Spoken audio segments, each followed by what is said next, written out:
Hello नमस्कार दोस्तों, स्वागत है आपके अपने YouTube चैनल एग्जाम राजा में। अगर आप BPSC, Bihar police, SSC, banking, railway या फिर किसी भी वनडे एग्जाम की तैयारी कर रहे हैं तो बक्सर का युद्ध बिल्कुल मत छोड़िएगा, क्योंकि भी 1764 का यह युद्ध सिर्फ एक युद्ध ही नहीं था, बल्कि इसके बाद भारत में अंग्रेजों की राजनीतिक शक्ति बहुत मजबूत हो गई थी। आज पहले मैं आपको इसकी पूरी कहानी आसान भाषा में बताऊंगा और फिर इससे जुड़े 11th महत्वपूर्ण एमसीक्यू करवाऊंगा। देखते हैं इनमें से कितने सवाल आपको पहले से आते हैं।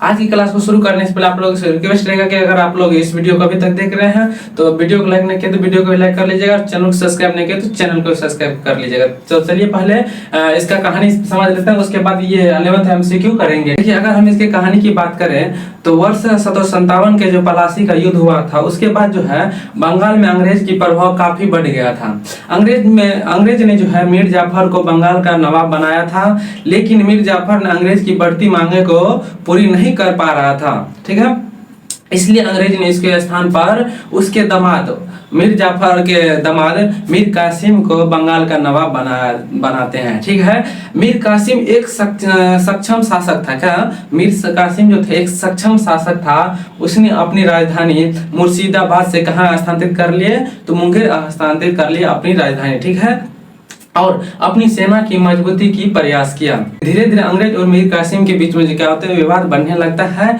फिर मीर कासिम ने अंग्रेज के व्यापारिक विशेषाधिकार जितना भी थे उसको समाप्त करना चाह रहा था। ठीक है, इसके बाद करना चाह रहा था, उसके बाद में जो है बाद में संघर्ष हुआ, इन दोनों के बीच में संघर्ष हुआ और अंत में मीर कासिम को बंगाल के नवाब के पद से हटा दिया गया और फिर से मीर जाफर को ही क्या किया गया, मीर कासिम को हटाकर फिर उसके ससुर मीर जाफर को ही बंगाल का नवाब बना देते हैं। ठीक है, देखिए, जब अंग्रेज ने बंगाल के नवाब के पद पर से मीर कासिम को हटा देते हैं तो मीर कासिम ने उसके बाद क्या करते हैं, अंग्रेज के विरुद्ध अवध के नवाब शुजाउद्दौला और मुगल सम्राट शाह आलम द्वितीय से क्या करते हैं, सहायता लेते हैं। ठीक है, इन प्रकार अंग्रेजों के विरुद्ध 3 शक्तियां एक साथ आ गई, यानी अंग्रेज के विरुद्ध में जो है 3 शक्तियां यानी 3 शासक एक साथ आ गए अंग्रेज को हराने के लिए। ठीक है, कौन कौन, तो मीर कासिम, शुजाउद्दौला और शाह आलम द्वितीय तीनों एक साइड थे और एक साइड से अंग्रेज थे। ठीक है,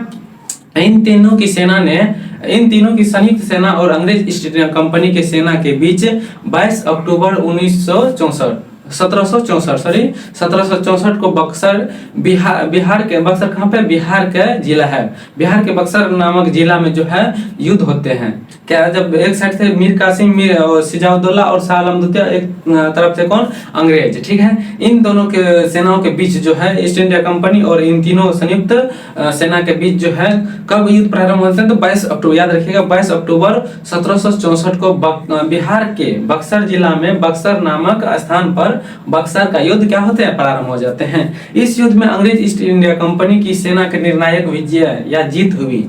ये जो युद्ध चल रहा था इसमें ये संयुक्त शासक जो थे मीर कासिम, शुजाउद्दौला और शाह आलम द्वितीय तीनों की हार हो जाती है और अंग्रेज की सेना की जीत हो जाती है। ठीक है, बक्सर के विजय के बाद अंग्रेजों की स्थिति बंगाल और बिहार में बहुत मजबूती हो गई।